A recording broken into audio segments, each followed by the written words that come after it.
Welcome back to the Shed the Shame podcast, folks. We're so excited to have you back here. I am your co-host, Aljalyn Sperber, the CEO and founder of Ladybox, alongside Alex, the CEO and founder of The Agenda Period app. Make sure to look for it on your Apple or Google or Android phones, like where you can download apps. We are joined by a wonderful wahine, or woman, for those of you that don't know, then that's the Hawaiian word for woman, Hiilani Shibata, who will be sharing about her connection with Mahina, which is Hawaiian for moon, and how it impacts her. Hiilani is one of the founders of the Ka Mahina Project, and we cannot wait to dive into this topic with her.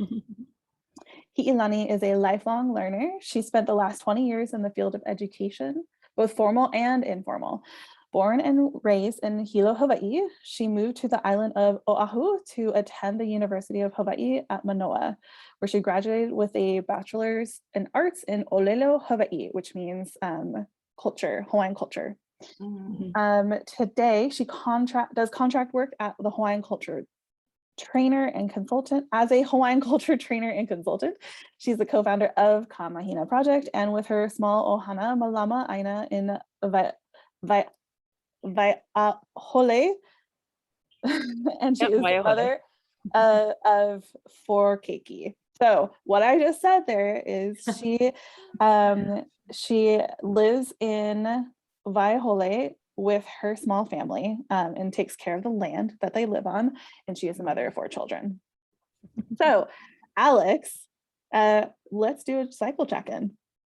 Yes. So first of all, just thank you for being with us. That was beautiful. Thank you, Aljalyn, for your gift of reading all of that so beautifully, and so we can hear the words correctly, how they sound. So excited to be with you here today. So where are you checking in with your cycle? Oh, with me, you mean? Yeah. So I don't know what the cycle with the menstruation, but I am actually aligned with the full moon right now, meaning that my first day of the cycle will probably be, will definitely, I've been pretty on it, the day after the fullest moon. Yeah. Ooh, so you're probably in the luteal phase right now. So that time coming up to your bleed. Yeah. Yes. And how are you feeling? How do you feel in the luteal phase or that time as the moon is growing? How does that feel energetically for you? Well, I know that it's getting close because emotionally I want to eat. Yes. And it's not only eating in the food ways, but I also get very sexually stimulated. And so, yeah. In Hawaiian, awesome. we the same word for having sex and for eating is the same word, which is ai.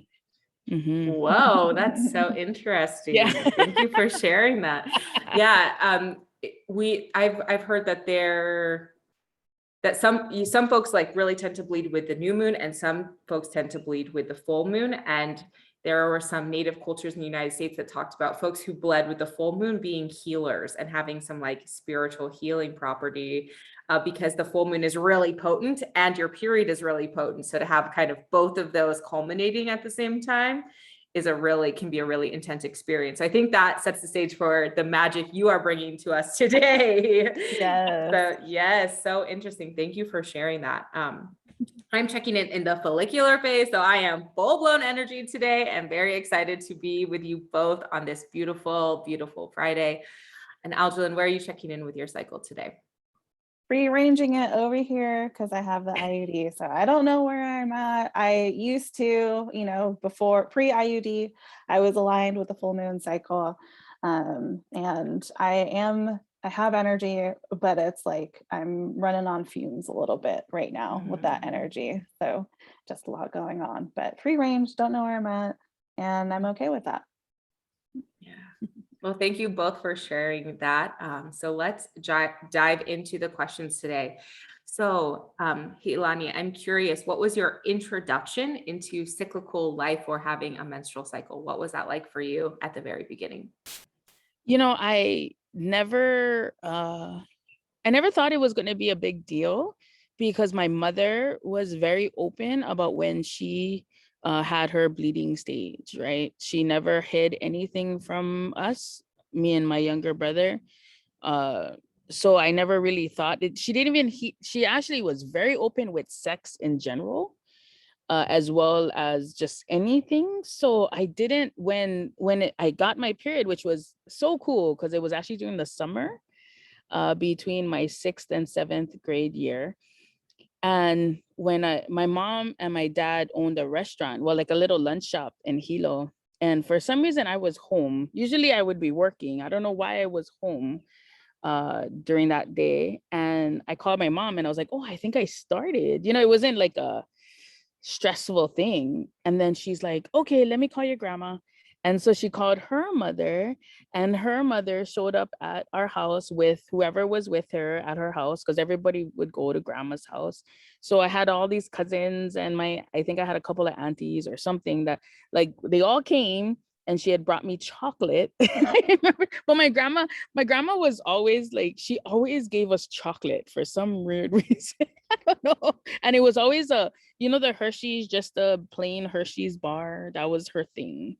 Yeah. And she brought me chocolate and food and pads, and it was just like, it's almost like we just had like, oh, it's good. It wasn't like a celebration, but it wasn't oh my goodness, like stressful or anything. I believe in their way it was kind of a celebration, being that I had reached this stage in my life.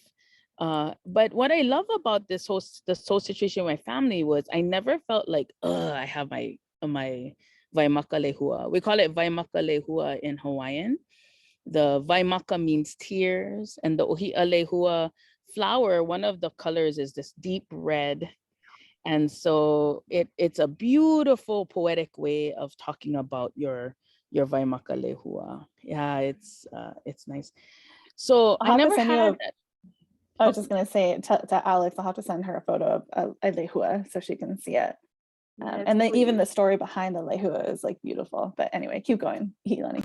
Yeah, so I'm really thankful because I've never ever had it put upon me by the matriarchs in my family, of that being like, oh, I have my Vaimaka Lehua.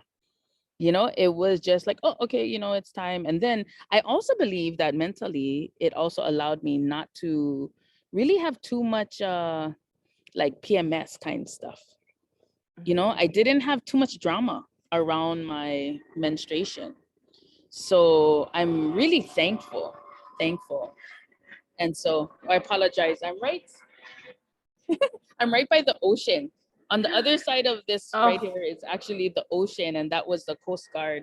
They do these, they go around and just check the beaches. That was the Coast Guard. That's totally fine. That is so beautiful, that story. And it's so interesting that you bring up this intuitive wisdom of like, and I think that's probably why I didn't have a lot of menstrual pain, because I read a really interesting article, and Aljan and I have talked about this, maybe on the podcast or maybe just together off air, but I read an article around like that menstrual trauma, this idea that it can lead to menstrual conditions. And I have a health coaching background. I'm like, of course, the mind-body connection is so potent. So if you feel shame and you are made fun of or put upon on your first period, of course that could lead to conditions or discomfort or bad experiences for your menstruating life. That makes so much sense to me. So thanks for sharing that. Yeah, actually, can I share a little story that's related to that? Yeah, please. Ka Mahina Project's foundation actually comes from working with women transitioning out of prison, particularly in Hawaii. And what we would do with Ka Mahina Project, or we didn't call it that back then, but it was really Hina, Hale o Hina, and Hina is the goddess of the moon. One of her forms is the goddess of the moon. And so we would have what we called Hina circles. We would do gatherings once a month with the women that were in the program, and we would share stories related to your emotional trauma related maybe to whatever moon phase we were in, but always it came back to our Waimakalehua, to our menstruation cycle. It was very fascinating. But I want to share one story that's linked to that. So, of course, right, going into prison and coming out of prison, and then being in prison is all trauma, right? Well, there was this one particular woman one time where she had just like she came into our circle like 4 days after she had gotten into the program. So she's actually not literally in prison, right? And she was young, I want to say like not even 30 years old, and beautiful woman. And we started the Hina circle, and for some reason that day, the first person that shared started off talking about having their bleeding time. Yeah. And so we just, we just go with it and talk about stuff and everything. And she started just crying, like ball crying. And I'm like, oh, are you okay?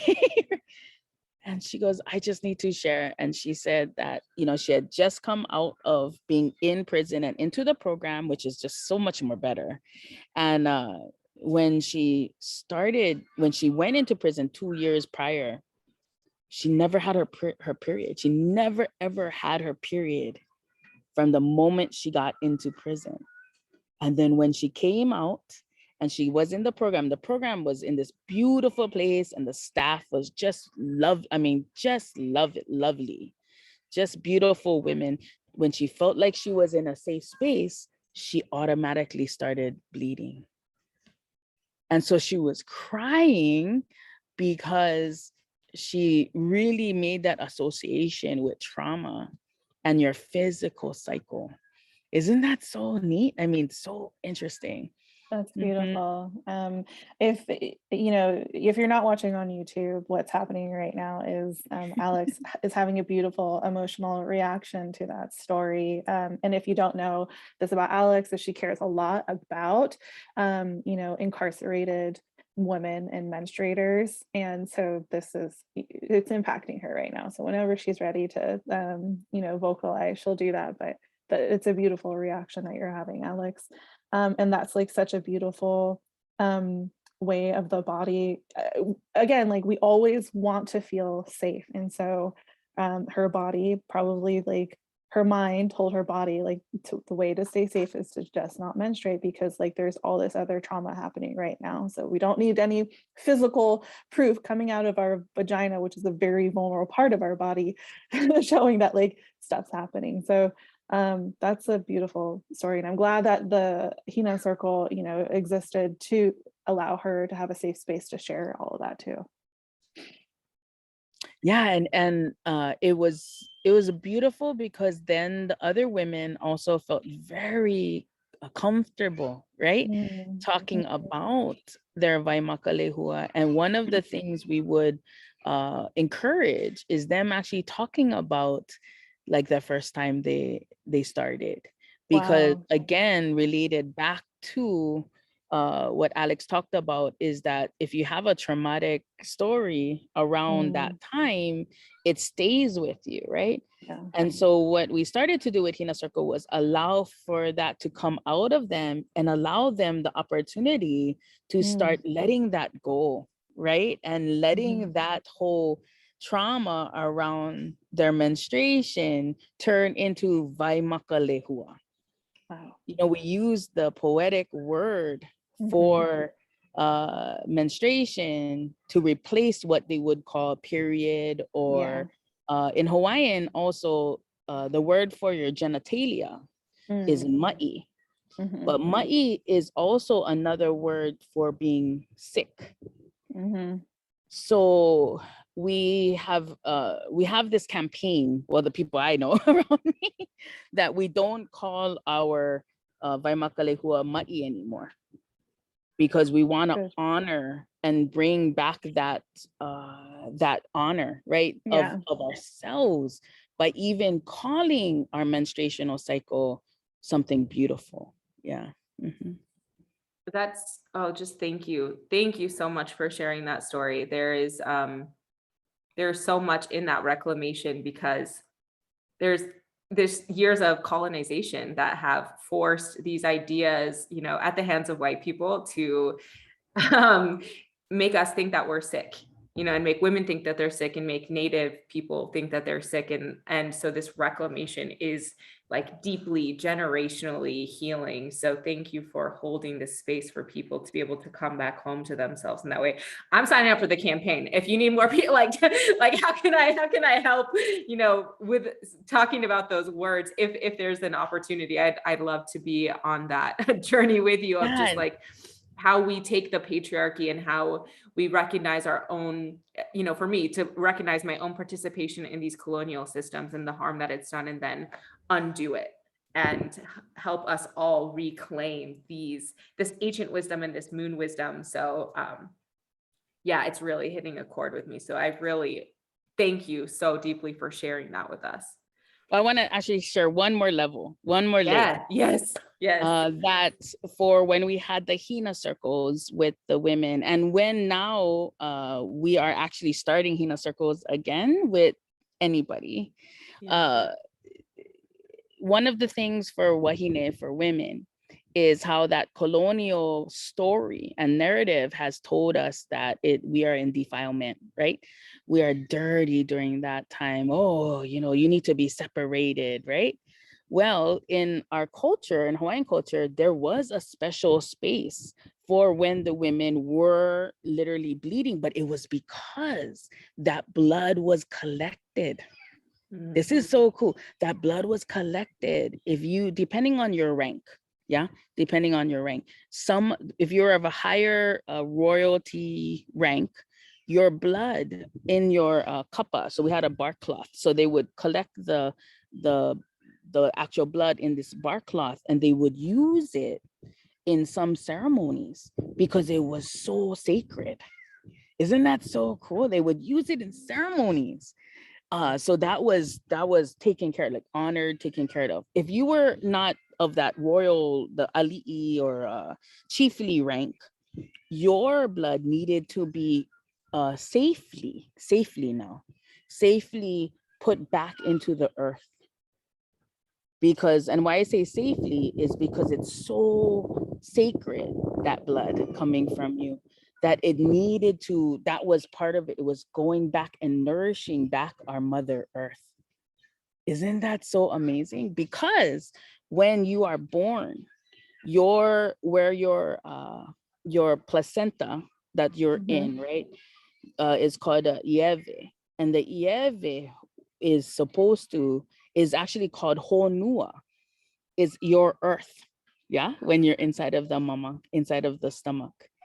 And so it's called honua, and that the honua, once you are born, needs to return back to the honua to be a physical representation of your relationship with the earth. Now, there's another level to this where the colonial story is women were not allowed to go onto the sacred spaces in Hawaii, which we call heiau. Okay, so these are sacred, you know, like places where they did protocol, they did ritual, ceremony, and only men normally would be allowed on certain ones. They made the blanket statement, right? Oh, no women ever. But actually it was on specific ones, women were not allowed because they didn't need to, because they had their own cycle ritual that let blood out, that reconnected them to nature every month. So a woman who is in their menstrual cycle was considered a heiau themselves. So when I used to share this, that you are a heiau with the women coming out of such traumatic situations, you can see the difference in just looking at yourself. Yeah. So we weren't allowed on the hill because we never need go. The men had to do rituals monthly because they do not have a cycle that is with nature and is connected with things like the moon or the sun, or, you know, so they had to do that. Very fascinating. I've heard that too about like in native to North America that they created sweat lodges for men, and they said women couldn't go. It's like the story that got passed on, but it was really they don't need to go, and we're actually trying to tap into what women can tap into just by being themselves. So yeah, that is a really powerful way to reframe this work. So I'm curious. You were doing these circles, and this I think led to the work with the company you're doing now. But what initially got you into the moon to think this medicine should be brought here to these circles? What kind of led you down that path?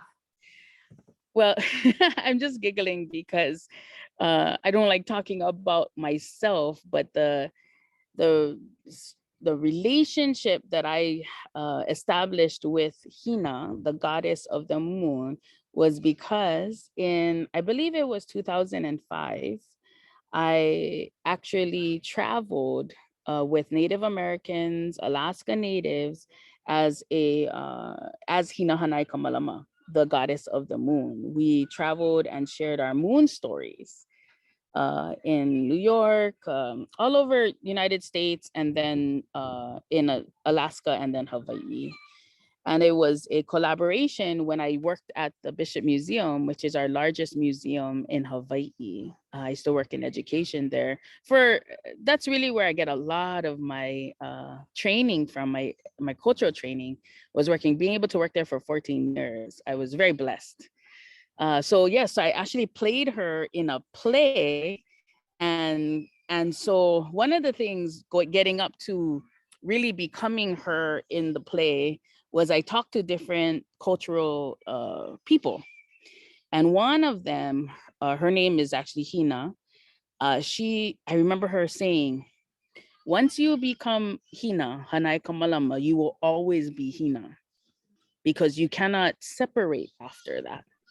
Can you just provide quick translations of Hanai Kamahina really quick? Oh yeah, so Hina is a name of a goddess, and she has many forms in Hawaii. And one of her forms is being the woman in the moon. And Hina Hanai Akama Lama means the woman who is cared for by the light of the moon. And she also cares for you through the light of the moon. Yeah, isn't that just so beautiful? And her story is very indicative of the traumatic relationships that we get into as the more female energy. Yeah, so her story that I played was a very, very, very emotional story, actually. But in the end, she transforms as she steps into the moon, and that becomes her home. And so because of becoming her and traveling for 7 months, being her, and then afterwards realizing that now I actually have a kuleana, privilege, we call it in Hawaiian. People also translate that into responsibility to share, to share what it means to be Hina. And that each one of us, even if you are not wahine, even if you're not female, every single person has a Hina side and a ku side. It's a duality, a duality within us. In our power is how Hawaiians look at our power, our innate power. And so that's what made me very just connected to the moon, and then learned started to really get into understanding the 30 phases. Yeah, so Hawaiians actually recognize 30 phases of the moon, and they have a name for each phase. So can you, you don't have to tap into each phase, but could you talk a little bit about talk a little bit about like the main moon phases, like the Ole, Ku, and then like the full and new moons, and then maybe how they tie into the menstrual cycle? And like what Alex had brought up, are people that have periods that are aligned with the full moon, is there like a certain kind of, power mana that they have? And then like, what about for new moon too?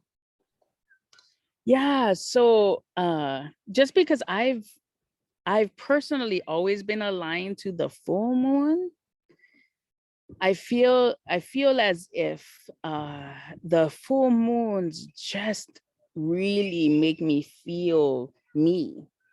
I feel like having my actual bleeding time be coincide with the full moon. Yeah. It has allowed me to be comfortable with me. And in Hawaiian, we actually recognize 4 full moons. What I what I love about Hawaiian culture is that it allows for more than just one thing, or right or wrong. Like there's always gray. Yeah. And I feel like that is more forgiving, Yeah. more forgiving. So the 4 full moons, usually in the middle of them is the middle of the cycle, right? Of the moon cycle. And so that's also one thing I love about this, is that when your actual bleeding time is with the full moon, I feel like you're the most powerful. It seems that way because the full moon for us is when you're almost like a superpower, right? You have light all the time in Hawaii. There is no darkness. And so that light with the reflection of the sun and the sun for 4 days, right? Or 4 night and days is such a powerful time. And so that's how I feel about the bleeding with that. I actually was really trying to talk to some people before this about being aligned to the new moon, and with the bleeding time being with the new moon. And with the new moon, it's called Hilo. And then the one right before that is called Muku. So Muku is the Muku Hilo is kind of the new moon kind of thing. But Muku, being the last phase, right, of the previous cycle, means to cut, because it allows you the opportunity to say, okay, everything that I don't want to serve me into the next cycle, I am leaving here. That it is done, and I'm not going to allow it to go into the next one. And then Hilo, because, they kind of work together, right? They kind of work together right about the same time. Hilo is the first light, right? The first light that you see, that really thin silver, means to braid.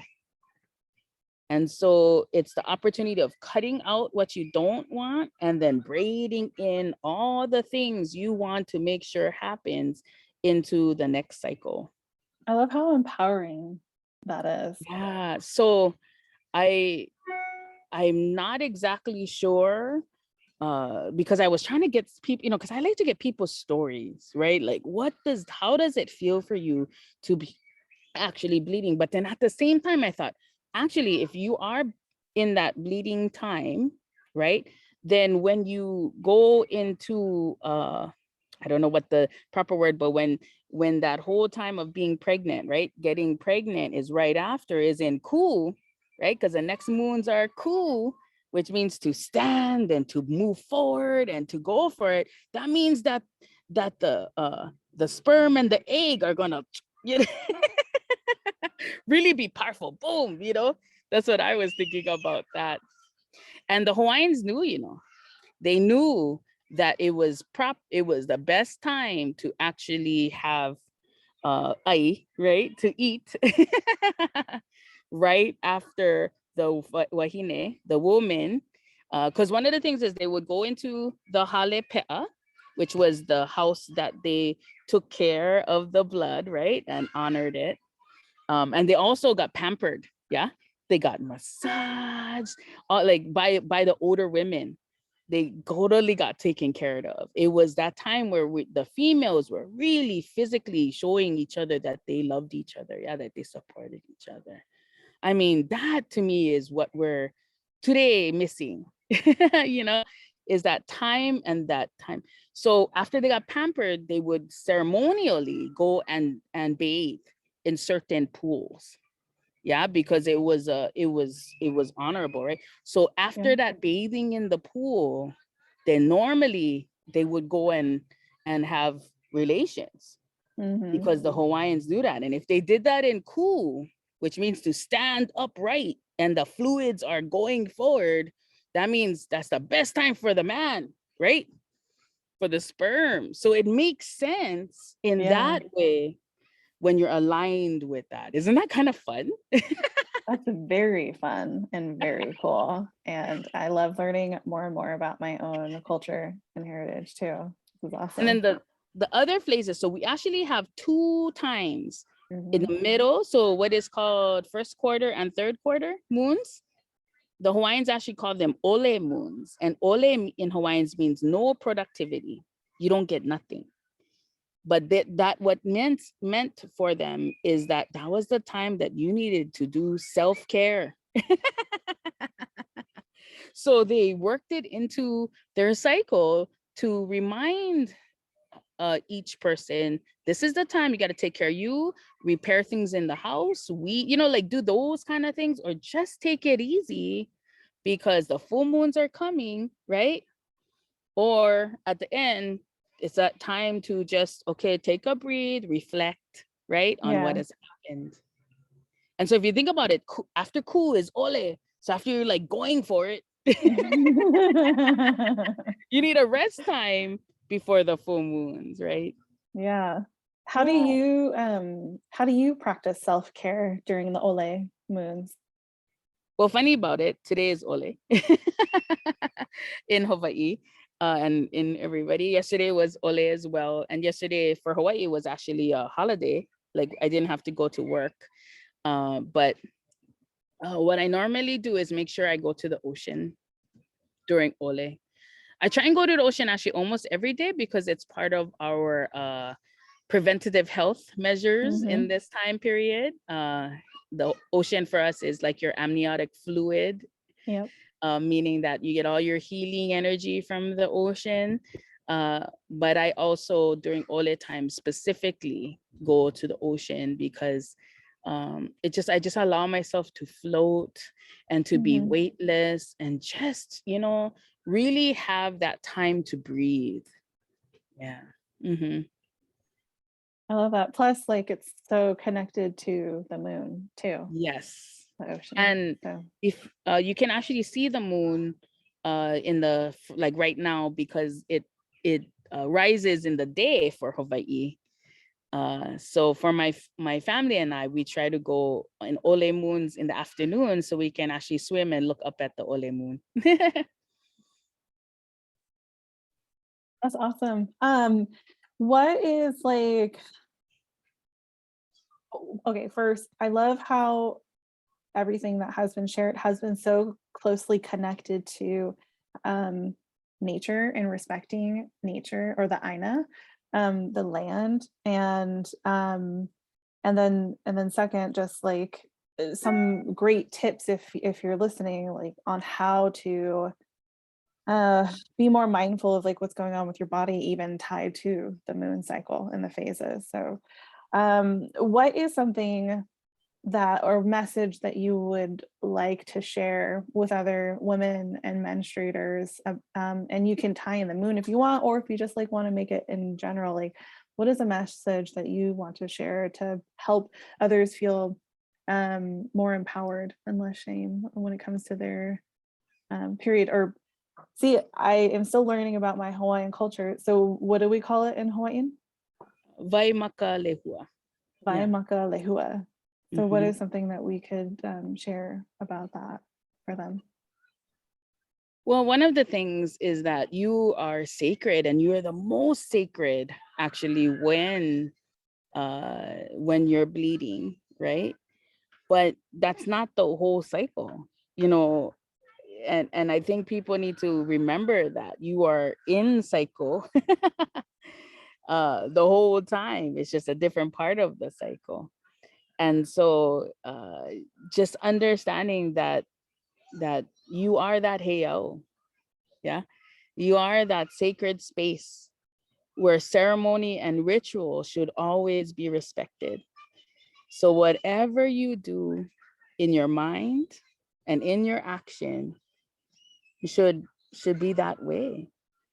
It shouldn't be allowing, right? Allowing out external powers to put upon you on your sacred self. Yeah. Anything that is negative, because you are you, and that you are this, hey, oh, you are this sacred temple. Isn't that amazing? I just love that. And I have 3 daughters, and my oldest is 11, and she is starting to show the signs, right, of coming into her time. And so we talk about it all the time. And I always tell her about how it is part of what makes you who you are as a woman, as a young woman, and that we're going to celebrate. We're going to celebrate when her time comes. So that's the other thing, right? Is that we need to celebrate each other, especially during those times, right? Celebrate each other during those times. Yeah. Mhm. I am just full of like a deep reverence for this conversation and the gifts that you have given us and the listeners for sharing these parts of your culture with us. And it's something that I will take with me for the rest of my life. So I really, really appreciate your time today. And I'm sure our listeners are going to feel the same way. And so I love, for our last question is, how can they find you? How can they find what you have created? And how can they follow along with this magic and this gift that you are releasing out into the world? Yes, so kamahinaproject.com is pretty simple. If you go to that website, kamahinaproject.com, then you can sign up. We have daily moon mana'o. We call them mahina mana'o, or moon thoughts, that get sent out. And the phrase names will correspond if you're in the northern hemisphere. It will also correspond if you're in the southern hemisphere as well. And the names tell us how we're supposed to behave, really, and gives us emotional guide, to how to live every day. And so we send out these messages to assist and guide people in connecting with our natural rhythms, right? And it really is a guide for you to figure that out, however it is going to be for you. It's very personal. But we've just launched our Hina Circle season. So we are bringing those Hina Circles out. We're doing it virtually in this season. We just fully booked actually yesterday for the first full season, which has been really, really, I'm thankful as I get to meet every person in the cohort for this first season. But we are going to do 3 seasons throughout the year. And so in a short 3 months, we're going to open up. We'll probably start booking before then. We'll have more spaces at that time. This first one, we wanted to kind of keep it intimate just to see how things were going to go.